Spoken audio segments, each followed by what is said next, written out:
World War II wasn't just another war. It was a global catastrophe, something that completely reshaped the world we live in. And believe it or not, we're still dealing with the fallout from it today. But how on earth did something so massive even get started? Well, the answer is a lot more complicated and honestly, a lot more surprising than you might think. It sounds totally backward, right? A paradox. But that's the central question we have to unravel today. How could a piece of paper, an agreement that was supposed to end the war to end all wars, actually plant the seeds for the next one, an even deadlier one? So to really get what happened in 1939, we've got to jump in our time machine.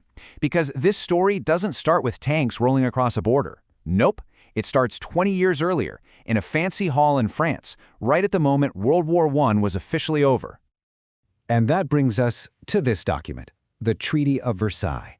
Now, you'd think a peace treaty would be about, making peace. But for Germany, this felt less like an agreement and more like a punishment. The Allies had suffered so much, and this treaty felt like it was written out of pure vengeance. In fact, a lot of historians just call it that, the world's most hated treaty. That one phrase really says it all. It captures just how much anger and resentment this thing created. This wasn't just politics. For an entire nation, it was a deep, burning humiliation. And right at the core of that humiliation was Article 231, also known as the War Guilt Clause. Just try to imagine this for a second. A war that involved dozens of countries ends, and your nation is forced to take 100% of the blame for everything. Every single death, every building destroyed. That's what this clause did to Germany. Of course, that blame came with a price tag, a massive one. The winners, mainly France and Britain, handed Germany the bill for all those damages. And the total? A mind-boggling $33 billion. $33 billion is a ton of money now, but back then, it was just an astronomical figure. To give you some perspective, in today's money, that's somewhere around $270 billion. A number like that isn't meant to be paid back. It's meant to crush you. And that debt was an unbelievable burden. It hung over Germany for generations.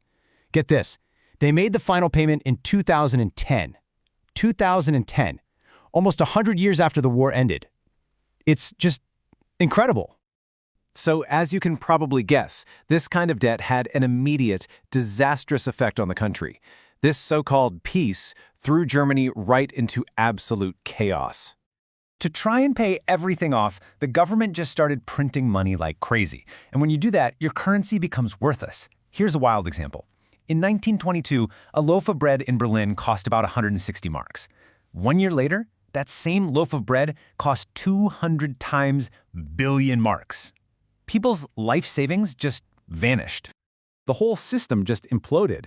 Businesses went bankrupt, factories shut their doors, and unemployment went through the roof. You had millions of regular families who were suddenly desperate with no way to feed their children.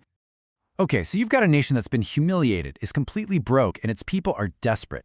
This is the perfect breeding ground for extremism. It's the kind of perfect storm that allows a very dangerous new voice to rise up.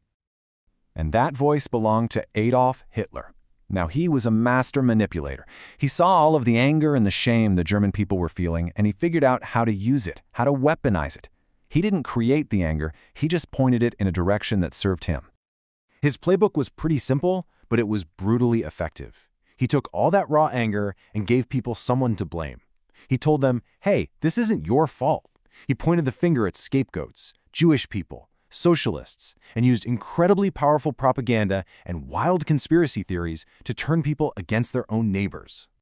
And in a country that was suffering so much, his message really hit home. By 1933, there were 6 million Germans out of work. 6 million. When you're facing starvation, when you can't provide for your family, you get desperate enough to listen to anyone who offers a solution, no matter how extreme it sounds. And all that desperation was like fuel for his rise to power. It grew and grew until, in 1933, in the middle of all that chaos, he just took over. He declared himself the absolute dictator of Germany. And just like that, the German Republic was dead. So once he had total control, it was really only a matter of time before Hitler started challenging the rest of the world. He was about to cross a line, one that would put Europe on a collision course with war. Remember that Treaty of Versailles we talked about?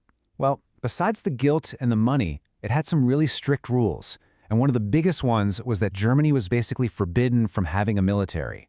No air force, no tanks, just a tiny little army for defense. But in 1935, Hitler decided to call their bluff.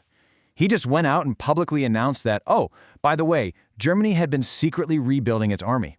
And then he unveiled their brand new air force, the Luftwaffe. It was a massive, public slap in the face to the treaty, a total act of defiance. And the world, well, it did nothing. And this quote really ties it all together perfectly. You see, World War II wasn't caused by one single thing. It was more like a line of dominoes, a series of events that just knocked each other over, one by one, until the whole world caught on fire. So when you boil it all down, this is the chain reaction. It all starts with a harsh, vengeful peace treaty. That treaty leads to a complete economic collapse. That collapse creates a desperate and angry population. And that population turns to a charismatic leader who promises to make everything better by pointing to enemies and promising a return to greatness. And all of this leaves us with one last, pretty sobering thought.